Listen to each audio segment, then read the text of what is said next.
In this lecture, we are going to see a few things about how to check the mesh quality in two different ways, and what is target meshing, like target quality and other things. Okay, for that I already have opened Ansys workbench. I already loaded in the model that I have provided you in the resources tab. So already I double clicked on the model cell and I was able to open the Ansys mechanical. Fine. So here once I open the Ansys mechanical, what I will be doing is I will be generating the mesh with the default settings, and I will say generate mesh. And once I generate the mesh, the first thing is you can go to the statistics, and if you expand the statistics, you will be able to see how many number of nodes and how many number of elements have been created. So here total 816 elements have been created, and total number of nodes like 4557 total number of nodes were created for this object through automatic meshing. So if you go for the quality option, you can check for different qualities here. One thing is if you go to this mesh metric and you select different options like element quality, aspect ratio, Jacobian ratio and other things, you can see what are all the qualities of each and every element. See, for example, if I have selected aspect ratio, here I will be able to see here this many number of elements are having an aspect ratio which is nearer to 1.11. Likewise, if I select here this all elements are having an aspect ratio which is nearer to 1.50, and if I select here, I will be able to see that these are the elements which are having an element aspect ratio which is very near to 1.75. Likewise, you click on the histogram chart, you will be able to see all the highlighted elements on the graphics window.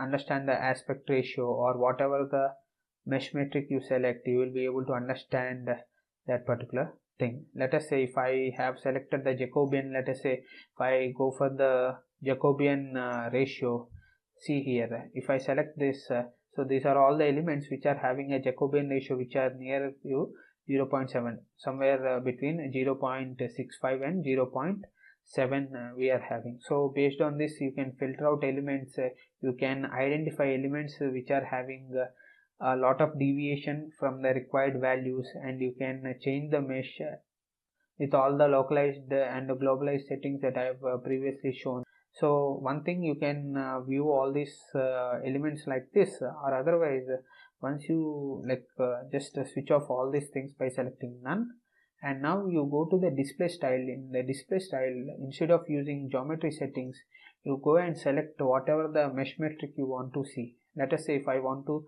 watch aspect ratio, I will click here, and once I select the aspect ratio, see here you are able to get a contour plot in the graphics window showing all the elements and their aspect ratios. For example, let us say if I have any elements which are represented in this dark blue color, so here for all these elements we are having an aspect ratio of 1.1 to 1.27. So the range of value is between 1.1 and 1.2.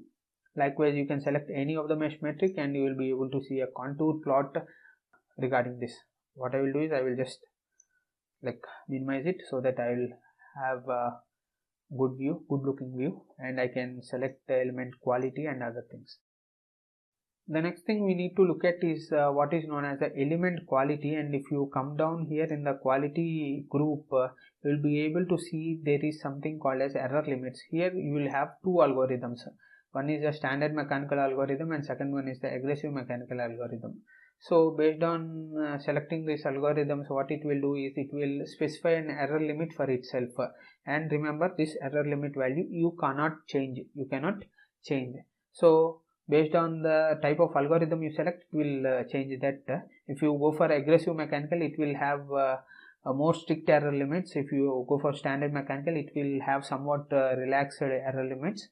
So based on that, what the software will do is once we told the software to generate a mesh, it will generate a mesh. Then it will check the qualities, element qualities of all the elements present in that mesh and see whether they are below the error limit or not.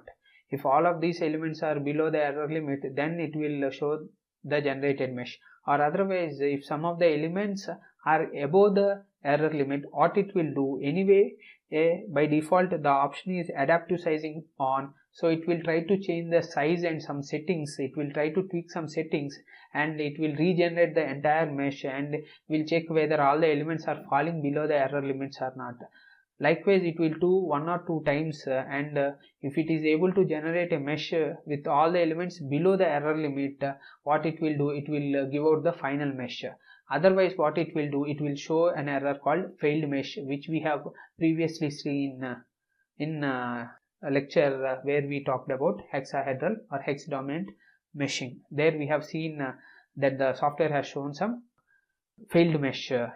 So there we have to change some settings and we have to tweak our settings so that again the measure will generate and again this entire process will be done. And one more thing, remember, once you have all the elements that are below the error limits, then the software will check for target quality, and this target quality limits you can change it manually. So as I told you, once all the elements that we have selected are below the error limit, then the software will try to get the element quality to the target quality level which we requested, which we can specify it manually here, and based on that, remember one thing, it might get, it might not get.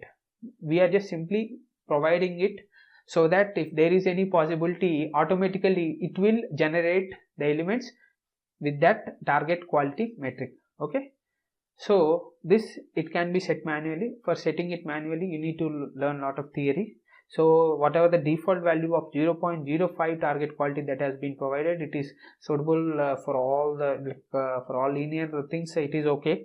It's not a big problem that you need to change. So I will also set this to aggressive mechanical by default. If you are doing linear structural analysis, don't need to worry about that. And whatever the warnings that are being shown previously, I told you now in the previous lectures that some error warnings are coming now, that are because of this error limits, and you don't need to worry about that much. So I think this is pretty much it. So whatever the basic options you require to create somewhat good mesh for analyzing linear structural problems is already done. So remember one thing is, especially in industry, we'll have separate meshing softwares like HyperMesh, Ansys and other sorts of softwares, and there will be some specific engineers who will be dedicated to performing meshing, because it requires a lot of patience, a lot of manual works. For our basic purpose, this automatic meshing is more than enough. But if you have more complicated objects, if you have more complicated features and other things, very big assembly and other things, there you have to do a lot of manual and as well as patient work. Okay, so with this I am going to conclude this section on meshing. Thank you.